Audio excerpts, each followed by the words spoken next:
जुलाई 2014 उबर China में enter करता है। एंटर करते ही वहां पर वो हर हफ्ते 320 करोड़ रुपए लूज कर रहा है। ये इतना बड़ा अमाउंट है कि इसमें आप हर हफ्ते 53 रेड चमचमाती फरारी 296 GTB खरीद सकते हो। अब हम सोचेंगे कि ये इतना ज्यादा पैसा जा कहां पे रहा था, तो ये सारा पैसा जा रहा था सब्सिडी देने में, क्योंकि उबर को चाइना में एंटर करना था और लोगों को उबर की आदत डलवाने के लिए उन्हें कैशबैक देना स्टार्ट कर दिया। यानी जो नए ड्राइवर उबर के लिए ड्राइव करेंगे या कोई कस्टमर जो उबर टैक्सी सर्विस देगा, तो दोनों को राइड कंप्लीट करने पर पैसे मिलेंगे। और इतने ज्यादा सब्सिडीज का उबर को फायदा भी दिख रहा था, लेकिन फिर बाद में महसूस हुआ कि जो ग्रोथ उन्हें दिख रही थी वो असल में एक फेक ग्रोथ थी। एक्चुअली हुआ यह था कि उबर के ड्राइवर्स उबर के साथ धोखा कर रहे थे। जो सब्सिडीज उबर ग्रांट कर रहा था उससे पैसे कमाने के लिए उबर ड्राइवर्स फेक अकाउंट से राइड बुक करते और खुद ही राइड कंप्लीटेड शो करवा देते और फिर उन्हें पैसे मिल जाते। इस फ्रॉड के बारे में उबर के फाउंडर ट्रेविस कैलिनिक को पता चल गया था और सबसे शॉकिंग बात यह है कि इसके बावजूद उन्होंने सब्सिडी देना बंद नहीं किया। तो आपको क्या लगता है कि आखिर ट्रेविस ऐसा क्यों कर रहे थे, जबकि माइक्रोसॉफ्ट जो अपने आप में एक बहुत बड़ी कंपनी है उसने भी उबर में $100 मिलियन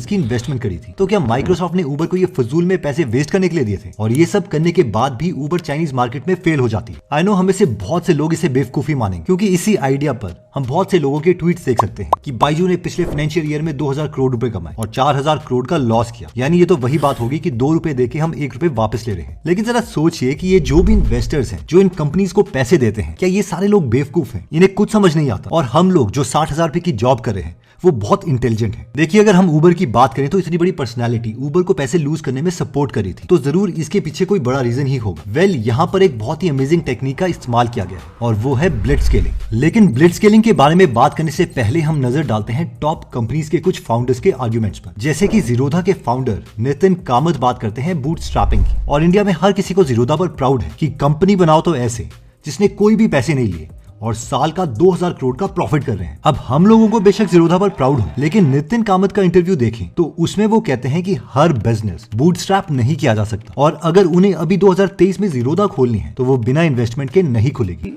हर बिजनेस बूटस्ट्रैप नहीं कर सकते। There are businesses that require funding.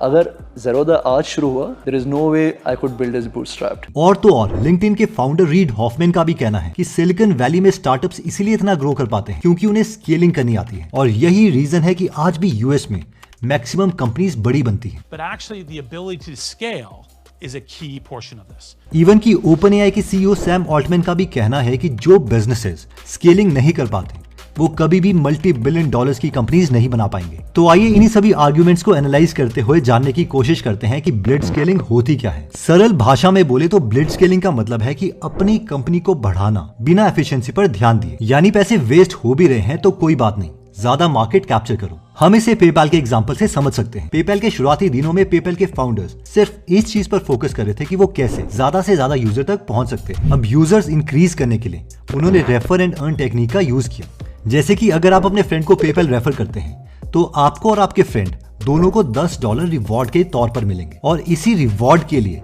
काफी लोग अपने दोस्तों को पेपैल रेफर करते और इसीलिए यूजर्स बहुत जल्दी से इंक्रीज हो रहे थे। यहाँ पर पेपैल को इतना लॉस हो रहा था कि पेपैल के फाउंडर अपने दोस्त रीड हॉफमैन से कहते हैं, भाई कंपनी इतना लॉस कर रही है कि अगर तू इस बिल्डिंग के टॉप पर भी बैठ जाए और पैसे नीचे फेंकने लग जाए तो भी तू उतने पैसे नहीं फेंक पाएगा जितना कि हम पैसे रिवॉर्ड में दे रहे हैं। मगर इसके बावजूद पेपैल को यूजर्स चाहिए थे। इवन की कस्टमर रिव्यूज पर भी उनका ध्यान नहीं था। शुरू में यूजर्स कंप्लेंट किया करते थे, लेकिन फिर भी उनकी कंप्लेंट्स कोई भी नहीं सुनता। एक बार तो ऐसा आया जब एक कस्टमर पेपैल के हेडक्वार्टर में पहुंच गया और उसने हंगामा कर दिया। किसी तरीके से फाउंडर्स ने उन्हें शांत किया। आप देख सकते हैं कि पेपैल किस हद तक अपने कस्टमर्स को इग्नोर कर रहा था। लेकिन ये हमेशा के लिए नहीं था, बस तब तक जब तक वो एक ह्यूज कस्टमर बेस नहीं बना लेते, क्योंकि उस वक्त फाउंडर्स का मानना था कि पेपैल को यूजर फ्रेंडली तो कभी भी बनाया जा सकता है, लेकिन यूजर बेस क्रिएट करना मुश्किल होता है। इसके बाद जैसे जैसे कंपनी ग्रो होती रही उन्होंने रिवॉर्ड का अमाउंट कम कर दिया। पहले $10 से $5, फिर $5 से $0, और इवन अब पैसे ट्रांसफर करने के लिए उल्टा कस्टमर्स को पैसे देने पड़ते हैं। और आज हम इसके रिजल्ट्स देख सकते हैं कि कैसे इलॉन मस्क, जो कि पेपैल के को फाउंडर थे, उनको बिलियनर बनाने के लिए पेपैल का बहुत बड़ा हाथ है। 1996 में अमेजॉन में सिर्फ 151 एम्प्लॉइज थे और इनका रेवेन्यू $5.1 मिलियन। लेकिन फिर 1999 तक अमेजॉन का रेवेन्यू पहुंच गया $1.64 बिलियन और 7600 एम्प्लॉइज यहाँ पर काम कर रहे थे। यहाँ पर एम्प्लॉइज 50 गुना हो गए और रेवेन्यू 332 गुना, और वो भी सिर्फ 3 सालों में। इसके बाद 2017 में अमेजॉन का रेवेन्यू हुआ 177 बिलियन और एम्प्लॉइज पहुंच गए 5,41,000। अमेजॉन की सक्सेस ब्लिट्ज स्केलिंग का ही परफेक्ट एग्जांपल है। अब नेक्स्ट सवाल आता है कि ब्लिट्ज स्केलिंग की कैसे जाती है। देखिए, ब्लिट्ज स्केलिंग करने के लिए 3 मेथड्स इंक्लूडेड हैं। मैं आपको ये तीनों मेथड्स बिजनेस के टर्म्स में नहीं बल्कि सिंपल और रियल एग्जांपल लेके समझाने की कोशिश करता हूँ। सबसे पहला तरीका ब्लिट्ज स्केलिंग का आता है बिजनेस मॉडल इनोवेशन। इसका मतलब है कि अपने बिजनेस में कोई नई इनोवेशन करना। मान लीजिए कि आप आइसक्रीम बनाते हैं, लेकिन आपकी आइसक्रीम के लिए कुछ खास डिमांड नहीं आ रही, तो ऐसे में आप अपनी आइसक्रीम में एक इनोवेशन करते हैं। आप अपनी आइसक्रीम को ऐसे बनाते हैं कि उसे लिक करते ही आइसक्रीम का कलर चेंज हो जाता है। तो अब ये चीज बच्चों को मैजिकल लगेगी और आपकी आइसक्रीम की डिमांड हर शॉप में बढ़ जाएगी। अब यही बिजनेस मॉडल बन गया है और इस तरह से अब आप ब्लिट्ज स्केलिंग कर सकते हैं। हम इसे फेसबुक के एग्जांपल से भी समझ सकते हैं। स्टार्टिंग में जब फेसबुक लॉन्च हुआ था तब वो सिर्फ डेस्कटॉप पर ही यूज किया जाता था, लेकिन फिर मार्क ज़करबर्ग ने एक बड़ा मूव लिया और मोबाइल पर भी फेसबुक एक्सेस करवाया। ये अपने आप में एक बड़ा इनोवेशन था जिसे फेसबुक $2 बिलियन कमा सका। नेक्स्ट आता है स्ट्रैटेजी इनोवेशन। अब हम ब्लिट्ज स्केल करने के लिए कौन सी स्ट्रैटेजी अपना रहे हैं। फॉर एग्जांपल, अगर आप कोई Instagram type social media platform own करते हैं, अब आपकी उस एप्लीकेशन में यूजर्स तो हैं ही, लेकिन अपना बिजनेस ग्रो करने के लिए आप उसी एप्लीकेशन में ई कॉमर्स का फीचर भी लॉन्च कर देते हैं, यानी कि कस्टमर्स आपकी ऐप पर कोई भी प्रोडक्ट देखते ही उसे डायरेक्टली ऑर्डर कर सकते हैं। हम दूसरा एग्जांपल नोकिया का ले सकते हैं। 2007 में नोकिया दुनिया की सबसे बड़ी मोबाइल कंपनी थी जिसकी वैल्यूएशन थी $99 बिलियन, लेकिन फिर एंट्री हुई एप्पल और सैमसंग की और इस सिचुएशन में नोकिया अपनी मार्केट में अपनी जगह बचाने के लिए कोई भी एक्शन नहीं ले पाया। वो स्ट्रैटेजी इनोवेशन करता ही नहीं था और इसे 2013 में माइक्रोसॉफ्ट ने 1/10 प्राइस पर खरीदा, यानी सिर्फ $7 बिलियन में। लेकिन 2016 में इससे भी बुरा हुआ। माइक्रोसॉफ्ट ने नोकिया के सारे राइट $350 मिलियन में फॉक्सकॉन नाम की कंपनी को बेच दिए। अगर नोकिया समय में स्ट्रैटेजी इनोवेशन अपना लेता तो अपनी टॉप मोबाइल कंपनी की पोजीशन होल्ड कर सकता था। इसके बाद ब्लिट्ज स्केलिंग के लिए थर्ड मेथड आता है मैनेजमेंट इनोवेशन। मैनेजमेंट इनोवेशंस में एंटरप्रेन्योर्स नए नए तरीके ढूंढते हैं जिससे एम्प्लॉइज को बेहतर तरीके से मैनेज और ऑर्गेनाइज किया जा सके। इसे हम मिंटेड कंपनी के सीईओ मैरियम नेफिसी के एग्जांपल से समझते हैं। ये कंपनी एक ऑनलाइन डिजाइन मार्केटप्लेस है और मैरियम कहती है कि वो जिस एरिया में स्ट्रांग नहीं है वो है एचआर, फाइनेंसिंग, मार्केटिंग एक्सेट्रा। इसीलिए वो इन पोजीशंस के लिए ऐसे एम्प्लॉइज को चुनती है जो ऑलरेडी किसी टॉप मैनेजमेंट कंपनी में काम कर चुके हों, ताकि वो इन कामों को डेलीगेट कर सके और इसके बाद वो क्रिएटिव काम पर ज्यादा ध्यान दे पाती है। और इसी तरीके से वो मैनेजमेंट प्रैक्टिसेस फॉलो करके ब्लिट्ज स्केलिंग कर रही है। मैनेजमेंट हमारी लाइफ की एक बहुत इंपॉर्टेंट स्किल है। इसकी सिर्फ प्रोफेशनल लाइफ में ही नहीं बल्कि पर्सनल लाइफ में भी बहुत इंपॉर्टेंस है। और इस बुक की ऑडियो समरी आप गीगल एप्लीकेशन में हिंदी में सुन सकते हैं। यहाँ पर 180 से ज्यादा फ्री बुक समरीज अवेलेबल है और हर हफ्ते हम इसमें एक फ्री बुक समरी ऐड करते हैं। तो अगर आप टाइम वेस्ट करने के बजाय खुद को इंप्रूव करना चाहते हैं तो आप गीगल एप्लीकेशन इंस्टॉल कर सकते हैं। इसका लिंक मैं डिस्क्रिप्शन और फर्स्ट कमेंट में दे दूंगा। तो अब वापस आते हैं टॉपिक पर। अब इस वीडियो से हमारा मतलब ये नहीं है कि हर कंपनी को ब्लिट्ज स्केल करना चाहिए, क्योंकि इसके लिए कुछ कंडीशंस हैं। तो इसमें सबसे पहली कंडीशन है विनर्स टेक ऑल, यानी अगर आप ऐसे बिजनेस में हैं जहां पर सिर्फ एक ही विनर हो सकता है तो आपको ब्लिट्ज स्केलिंग करनी ही पड़ेगी। हम इसे सोशल मीडिया के एग्जांपल से समझ सकते हैं। अब जिस प्लेटफॉर्म पर हमारे सबसे ज्यादा फ्रेंड्स हैं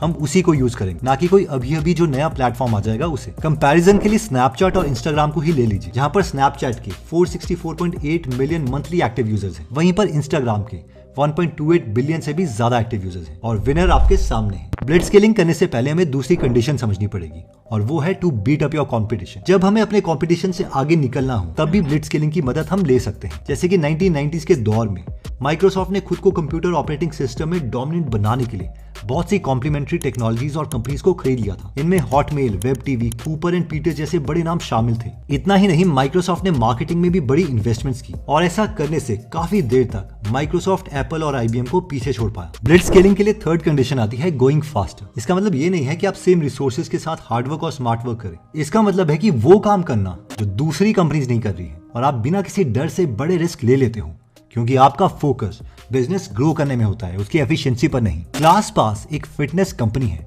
जिसका मंथली सब्सक्रिप्शन लेकर आप 2500 सिटीज में से कोई भी gym, yoga, martial art etcetera classes join कर सकते हैं। 2015 में कंपनी की ओनर पायल कडाकिया ने एक बड़ा डिसीजन लिया। वो चाहती थी कि 3 महीनों में उनका स्टाफ डबल हो जाए, जिससे वो दूसरी सिटीज में भी अपनी ब्रांचेस ओपन कर पाए। अब इस मिशन को अचीव करने के लिए उनकी टीम ने ट्रेडिशनल प्रोसेस को फॉलो नहीं किया। उन्होंने पर्सनल नेटवर्किंग के थ्रू हायरिंग करना शुरू किया। जैसे कि अगर उनके एम्प्लॉय का कोई फ्रेंड किसी बड़ी मैनेजमेंट कंसल्टिंग कंपनी के लिए काम कर चुका है तो बिना किसी फर्दर टेस्ट के उसे डायरेक्टली हायर कर लिया गया, इस एजम्पशन से कि इसको ऑलरेडी काम आता ही होगा। ऐसा करने से कंपनी ने बहुत ही कम टाइम में काफी ज्यादा हायरिंग करी और कंपनी को ब्लिट्ज स्केल किया। लेकिन दोस्तों ब्लिट्ज स्केलिंग हर कंपनी के लिए नहीं होती। इसे बेहतर समझने के लिए हम एग्जांपल ले सकते हैं द फ्रेंच लॉन्ड्री रेस्टोरेंट का। इस रेस्टोरेंट और अमेज़न की शुरुआत एग्जैक्टली 1994 में हुई थी। आज अमेज़न के दुनिया भर में लाखों एम्प्लॉइज और ये ऑनलाइन शॉपिंग के मार्केट में लीडर है। पर वहीं द फ्रेंच लॉन्ड्री में सिर्फ 60 लोगों का ही स्टाफ है, जो आज भी एग्जैक्टली उतना ही है। दोनों ही अच्छे बिजनेसेस हैं, लेकिन अगर देखा जाए तो ये अलग अलग दुनिया में एग्जिस्ट करते हैं। जहां अमेज़न बड़े स्केल पर बिजनेस करना चाहता है और बिलियन डॉलर्स के इंफ्रास्ट्रक्चर पर बेस्ड है, वहीं the French laundry restaurant depend करता है अपने हाई क्वालिटी के लोकल इंग्रेडिएंट्स पर, जो कि दुनिया के बेस्ट कुक ही बनाते हैं। अब क्योंकि ये लोकल फूड से रिलेटेड है, तो इसका एम लोकल रेजिडेंट्स को टेस्टी फूड प्रोवाइड करना है, और इसीलिए इसमें कभी ब्लिट्ज स्केलिंग की शुरुआत नहीं हुई। साथ में ब्लिट्ज स्केलिंग का ये भी मतलब नहीं है कि ब्लिट्ज स्केलिंग करके हम सक्सेसफुल ही हों। For example even read Hoffmann कहते हैं कि ब्लिट्ज स्केलिंग करके ये गारंटी नहीं कि आपको सक्सेस मिलेगी, लेकिन कई इन्वेस्टर्स फिर भी कंपनीज में ब्लिट्ज स्केलिंग के लिए पैसा इन्वेस्ट करते हैं, क्योंकि उन्हें पता है कि अगर वो 10 कंपनीज में इन्वेस्ट करेंगे तो 5 कंपनीज तो डूब जाएंगी, इनमें से 2 या 3 थोड़ा बहुत रिटर्न देगी, लेकिन एक कंपनी जो जीतेगी वो बाकी सारे पूरे पोर्टफोलियो में बहुत पैसा बनवाएगी। फॉर एग्जांपल बेंचमार्क कैपिटल नाम की वीसी फर्म ने ईबे में $6.7 मिलियन इन्वेस्ट किए और 2 साल में ये पैसे 910 गुना हो गए। जस्ट इमेजिन अगर 2 साल में आपके पैसे 10 लाख से 91 करोड़ बन जाए। लेकिन वही बेंचमार्क कैपिटल ने वेबवेन नाम की एक कंपनी में $3.5 मिलियन की इन्वेस्टमेंट की थी, लेकिन ये कंपनी सिर्फ 3 सालों में बैंकरप्ट हो गई। इसलिए ब्लिट्ज स्केलिंग ये इंश्योर नहीं करता कि हमें सक्सेस ही मिलेगी। वापस अगर हम उबर का एग्जांपल ले,